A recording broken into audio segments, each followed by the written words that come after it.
ओम शांति। बाबा के माँ बाप के 26 तारीख के हैं। बाबा ने कहा मीठे बच्चे,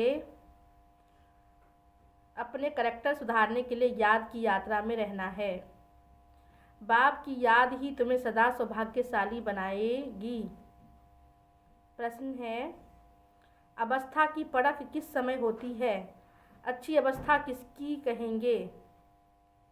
उत्तर है, अवस्था की परख बीमारी के समय होती है ना। बीमार होते हैं तब हमारी स्थिति कैसी रहती है, उसकी परख तब होती है। तो अवस्था की परख बीमारी के समय होती है। बीमारी में खुशी बनी रहे तो खुश मिजाज चेहरे से सबको बाप की याद दिलाते रहो। खुश मिजाज चेहरे से बाबा की याद क्या करो, दिलाते रहो। यही अच्छी अवस्था है। अगर खुद रोएंगे, उदास होंगे, दूसरे को खुश मिजाज कैसे बनाएंगे? कुछ भी हो जाए, बाबा कहते बच्चे रोना नहीं है।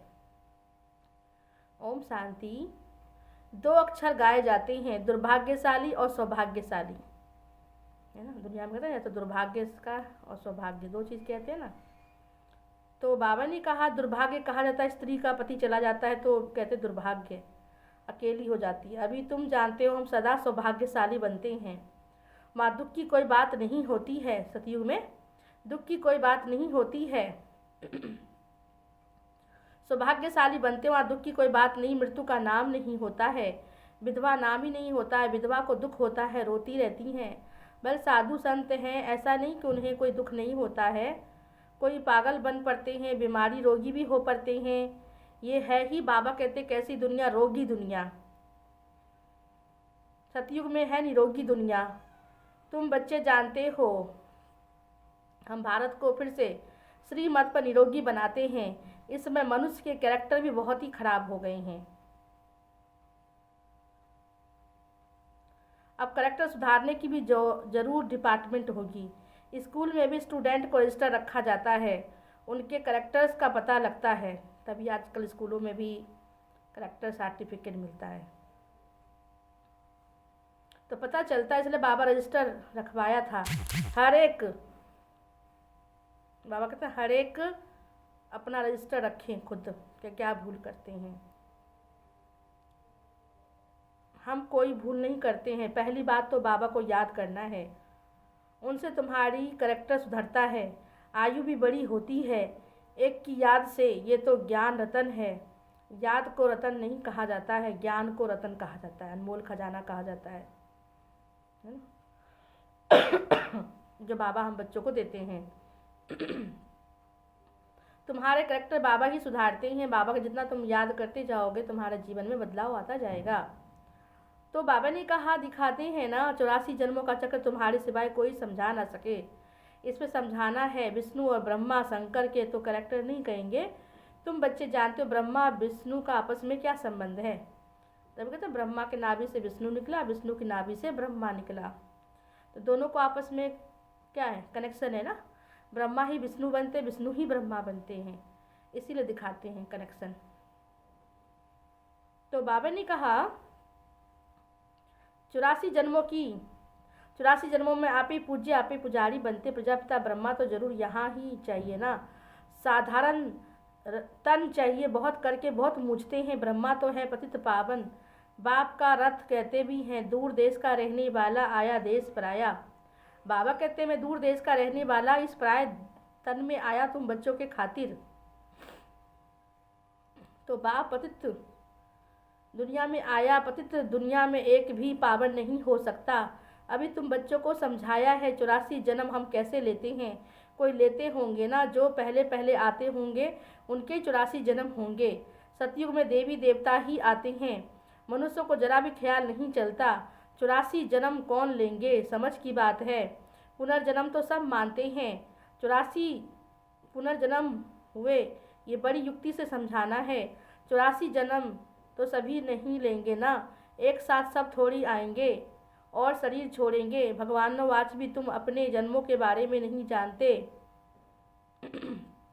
भगवान ही बैठ समझाते हैं, तुम आत्माएं 84 जन्म लेती हो। ये 84 की कहानी है। बाप बैठ बच्चों को बैठ सुनाते हैं। एक पढ़ाई है 84 का चक्र तो जानना बहुत सहज है। दूसरे धर्म वाले इन बातों को समझेंगे नहीं। तुम्हारे में भी कोई सभी 84 जन्म नहीं लेते। सभी के 84 जन्म हो तो सब इकट्ठे आ जाए, फिर तो सबको इकट्ठे ही जन्म लेना पड़ेगा। यहाँ तो बाबा के नंबरवार पुरुषार्थ अनुसार बच्चे समय समय पर जिसका जब समय होता है तब आते हैं। सारा मदार पढ़ाई और याद पर है, उसमें नंबर 1 याद है। डिफ़िकल्ट सब्जेक्ट पर मार्क्स जास्ती मिलती है। उनका प्रभाव भी होता है। उत्तम, मध्यम और कनिष्ठ सब्जेक्ट होती है। इसमें 2 मुख्य है। बाबा कहते मुझे याद करो, संपूर्ण निर्विकारी बन जाएंगे और विजय माला में पिरोए जाएंगे। ये है रेस। पहले तो खुद देखना है कि मैं कहाँ तक धारण करता हूँ, कितना याद करता हूँ, मेरे करैक्टर कैसे हैं। अगर मेरे में रोने की आदत है तो दूसरे को कैसे खुश मिजाज बना सकेंगे। कुछ भी हो जाए लेकिन रोने की तुम्हें कोई दरकार नहीं है। बाबा कहते रोना नहीं है। तो बाबा कहते इतना नहीं, अपने को आत्मा समझ बाबा को याद करो तो बीमारी में अवस्था परख होती है। तकलीफ में थोड़ा कुरकने की आवाज़ भल निकलती है, परंतु अपने को आत्मा समझ बाबा को याद करना है। बाबा ने पैगाम दिया, पैगंबर मैसेंजर एक सिर्फ बाबा है, दूसरा ना कोई। बाकी जो भी सुनाते हैं सारी भक्ति मार्ग की बातें हैं। इस दुनिया की जो भी चीज़ें हैं सब विनाशी है। अभी तुमको वहाँ ले जाते हैं जहाँ तुम टूट फूट नहीं। वहाँ तो चीज़ें ही ऐसी अच्छी बनेगी जो टूटने का नाम नहीं हो गया। यहाँ साइंस से कितनी चीज़ें बनती है, वहाँ भी तो साइंस ज़रूर होगी, क्योंकि तुम्हारे लिए बहुत सुख चाहिए। बाप कहते तुम बच्चों को कुछ पता नहीं। भक्ति मार्ग कब शुरू हुआ, कितना तुमको दुख देखा, ये सब बातें अभी तुम्हारी बुद्धि में है। देवताओं को कहा जाता है सर्वगुण संपन्न, 16 कला संपूर्ण। फिर कलाएं कैसे कम हुई, अभी तो कोई कला नहीं रहती। चंद्रमा की धीरे धीरे कला कम होती जाती है। तुम जानते हो ऐसे ही हमारे आत्मा के अंदर भी कलाएं सब कम होते होते बिल्कुल नील हो जाती। लास्ट में फिर से बाबा आते हैं, फिर से हमें क्या करते हैं, 16 कला संपूर्ण बना देते हैं। तुम जानते हो दुनिया भी पहले नहीं थी। वहाँ हर चीज़ सत्व प्रधान फर्स्ट क्लास होती है। फिर पुरानी दुनिया में कलाएं कम होती है। सर्वगुण संपन्न ये लक्ष्मी नारायण है। अभी बाप तुमको सच्ची सच्ची सत्यनारायण की कथा सुना रही हैं। अभी रात है फिर दिन होना है। ये कलयुग रूपी रात चल रही है, दिन आना है। बाबा कहते हैं ना सतयुग की तुम तैयारी कर रही हो, संपूर्ण बन जाओगे। फिर सृष्टि भी ऐसे नहीं हो जाएगी। 5 तत्व भी सत्व प्रधान, 16 कला संपूर्ण बन जाता है। इसलिए शरीर भी तुम्हारे नेचुरल ब्यूटी होती है। नेचुरल ब्यूटीफुल शरीर होता है सतयुग में। यहाँ तो देखो कितना शरीर को भी श्रृंगार करते हैं, उसे साफ करते हैं, ब्यूटी पार्लर में जाते हैं। सतयुग में नेचुरल ब्यूटी होती है। वहाँ पे बाबा कहते कुछ करने की जरूरत नहीं होती है, क्योंकि 5 तत्व ही बहुत अच्छा होता है, नेचर बहुत अच्छी होती है। तो बाबा ने कहा देखो बच्चे, सत्व प्रधान होते हो, सारी दुनिया 16 कला संपूर्ण बन जाती है। अभी तो कोई भी कला नहीं है। जो भी बड़े से बड़े लोग हैं अथवा महात्मा आदि, ये सब बाबा की लेकिन उनकी तकदीर में नहीं। उन्होंने अपना ही घमंड है, बहुत करके गरीबों की तकदीर में। कोई कहते हैं इतना ऊंच बाप है, उनको कोई बड़े राजा अथवा पवित्र ऋषि आदि के तन में आना चाहिए था। पवित्र होते हैं सन्यासी, पवित्र कन्या के तन में आए बाप बैठ समझाते हैं, इसमें किस में आता हूँ, मैं आता हूँ जिसमें जो पूरे 84 जन्म लेता है। एक दिन भी कम नहीं। कृष्ण पैदा हुआ उस समय से 16 कला संपूर्ण ठहरा। फिर सतो रजो तमो में आते, हर चीज़ पहले सतो फिर सतो रजो तमो में आती है। सतयुग में ऐसा होता है। बच्चा सतो प्रधान है, फिर बड़ा होता है तो कहेगा अब हम ये शरीर छोड़ सतो प्रधान बच्चा बनता हूँ। तुम बच्चों को इतना नशा नहीं है, जितना नशा होना चाहिए, खुशी होनी चाहिए, उतना नशा बाबा कहते बच्चे तुम्हारे अंदर होती नहीं है। बाबा कहते खुशी का पारा चढ़ता है, शकल भी खुशनुमा नहीं रहती है ना। जब तक शकल खुशनुमा नहीं होगी बाबा कैसे मानेंगे इनको खुशी है। इन्हीं के लिए नई दुनिया बना रहा हूँ, इन्हीं के लिए सब तैयारी करा रहा हूँ, पर बच्चों को खुशी ही नहीं है। तो मेहनत करते खुशी का पारा चढ़ता है, शकल भी खुशनुमा रहती है। आगे चल तुमको साक्षात्कार होते रहेंगे।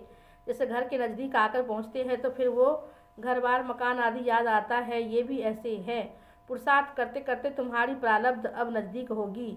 बहुत साक्षात्कार होते रहेंगे, खुशी में रहेंगे। जो नापास होते हैं तो शर्म के मारे डूब मरते हैं। तुमको भी बाबा बताते हैं, बहुत पछताते हैं लास्ट में बच्चे। अपना भविष्य का साक्षात्कार करेंगे तो पता चलेगा ना कि हमने क्या मेहनत करी।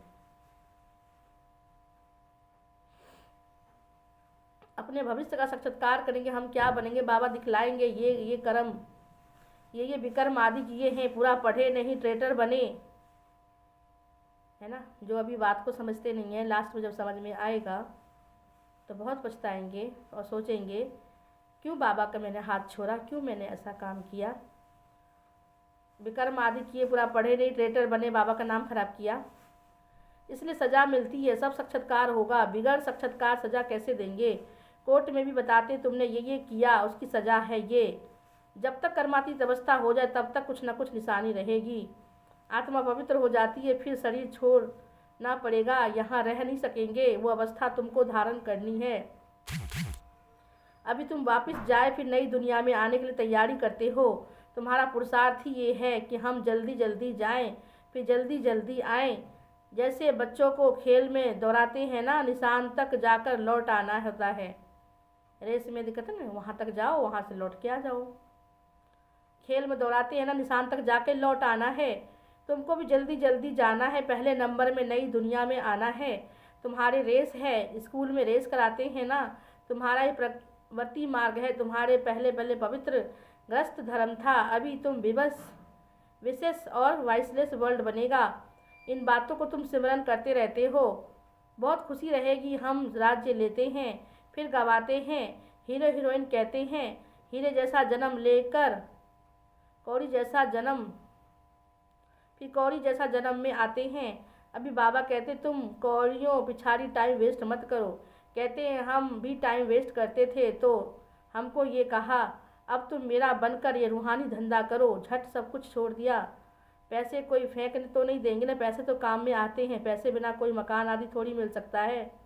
आगे चल बड़े बड़े धनवान आएंगे, बाबा तुमको मदद भी देते रहेंगे। एक दिन तुमको बड़े बड़े कॉलेज यूनिवर्सिटी में जाकर सेवा करनी पड़ेगी, भाषण भी करना पड़ेगा। ये सृष्टि चक्र कैसे फिरता है, हिस्ट्री ज्योग्राफी होती है। आदि से अंत तक, गोल्डन एज से आयरन एज तक सृष्टि हिस्ट्री ज्योग्राफी हम तुमको बता सकते हैं। करेक्टर के ऊपर बहुत समझा सकते हो। लक्ष्मी नारायण की महिमा करो। भारत कितना पावन था, दैवी करेक्टर था। अब देखो विशेष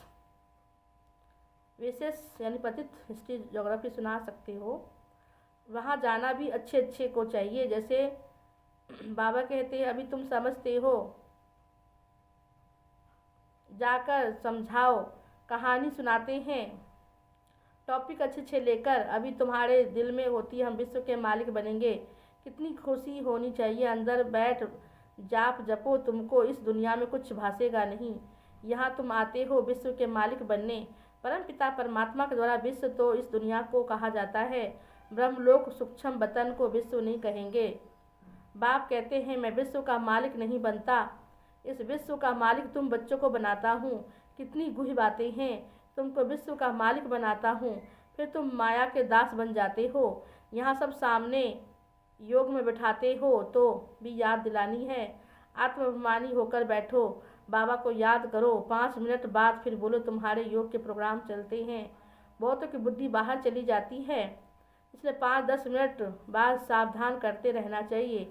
अपने को आत्मा समझो, अपने को आत्मा समझो। बाप को याद करो, खुद का भी अटेंशन रहेगा। बाबा ये सब युक्तियाँ बतलाते रहते हैं, घड़ी घड़ी सावधान करते रहते हैं। अपने को आत्मा समझ बाबा की याद में बैठे रहेंगे। जिनका बुद्धि को भटकता होगा वो खड़े हो जाएंगे। घड़ी घड़ी याद दिलाना पड़ता है।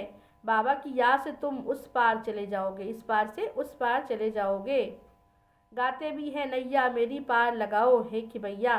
तो परमात्मा हमारी नैया को पार लगाने के लिए ही तो आए हैं। तो मुक्ति धाम में जाने के लिए आधा कल्प भक्ति की है। अब बाबा कहते मुझे याद करो, मुक्ति धाम चले जाएंगे। तुम बैठते ही हो पाप काटने के लिए, तो फिर पाप करने थोड़ी चाहिए, नहीं तो फिर पाप रह जाएगा। नंबर 1 पुरुषार्थ है, अपने को आत्मा समझ बाबा को याद करो। ऐसे सावधान करते रहने से अपना भी अटेंशन रहेगा, खुद को सावधान करते रहना चाहिए। खुद भी याद में बैठो, तब औरों को बिठाए सकेंगे। हम आत्मा है, जाते हैं अपने घर, फिर आकर राज्य करेंगे। अपने को शरीर समझना ये भी एक कड़ी बीमारी है। ये कड़ी बीमारी है, इसलिए सब रसातल में चले गए, मतलब धंसते जा रहे हैं। उनको फिर सैल्वेज करना है, यानी निकालने का काम बाबा कहते बच्चे तुम्हें ही करना है। अच्छा, मीठे मीठे सिकंदे बच्चों प्रति माता पिता बाप दादा का याद प्यार और गुड मॉर्निंग। रूहानी बाप की रूहानी बच्चों को नमस्ते, रूहानी बच्चों की रूहानी बाप को नमस्ते नमस्ते नमस्ते। धारणा के लिए मुख्य सार। फर्स्ट पॉइंट है, अपना टाइम रूहानी धंधा में सफल करना है। जो भी टाइम मिले बाबा की सेवा में उसे सफल करो। हीरे जैसा जीवन बनाना है, अपने को सावधान करते रहना है। शरीर समझने की कड़ी बीमारी से बचने का पुरुषार्थ करना है। दूसरा है, कभी भी माया का दास नहीं बनना है। अंदर में बैठे जाप जपना है, हम आत्मा है। खुशी रहे, हम बेगर से प्रिंस बन रहे हैं, हम बेगर से प्रिंस बन रहे हैं। वरदान है, वाइसलेस की शक्ति द्वारा सूक्ष्म वतन व तीनों लोकों का अनुभव कराने वाले श्रेष्ठ भाग्यवान भव। वाइसलेस की शक्ति द्वारा सूक्ष्म वतन व तीनों लोकों का अनुभव करने वाले श्रेष्ठ भाग्यवान भव। जिन बच्चों के पास वाइसलेस की शक्ति है, बुद्धि योग बिल्कुल रिफाइन है, तो ऐसे भाग्यवान बच्चे ही सहज ही तीनों लोकों का सैर कर सकते हैं। जिसका बुद्धि बिल्कुल साफ है तो तुरंत बाबा के पास पहुंच सकते हैं और वहां का सैर भी करके आ सकते हैं। जिन बच्चों के पास वाइसलेस की शक्ति है, बुद्धि योग बिल्कुल रिफाइन है, ऐसे भाग्यवान बच्चे सहज ही तीनों लोगों का सैर कर सकते हैं। सूक्ष्म वतन तक अपने संकल्पों को पहुंचाने के लिए सर्व संबंधों के सार वाली महीन याद चाहिए। बाबा के साथ सर्व संबंधों को सार वाली याद चाहिए, सर्व संबंधों वाली सार वाली याद चाहिए। यही सबसे पावरफुल तार है, इसके बीच में माया इंटरफेयर नहीं कर सकती है। तो सूक्ष्म वतन की रौनक का अनुभव करने के लिए स्वयं को वाइसलेस शक्ति से संपन्न बनाओ। सूक्ष्म वतन की रौनक का अनुभव करने के लिए स्वयं को वाइसलेस शक्ति से संपन्न बनाओ। स्लोगन है, किसी भी व्यक्ति वस्तु व वैभव के प्रति आकर्षित होना ही कंपेनियन बाप को संकल्प से तलाक देना होता है। किसी व्यक्ति वस्तु वैभव के प्रति आकर्षित होना ही कंपेनियन बाप को संकल्प से तलाक देना होता है। अगर कहीं भी बुद्धि भटकती है, इसका मतलब बाबा को तलाक दे रहे हो, तो देख लो ऐसा कहीं बुद्धि हमारी ना फंसे। तो आज सतगुरु बार है, सभी भोग लेने आएंगे। अच्छा, ओम शांति।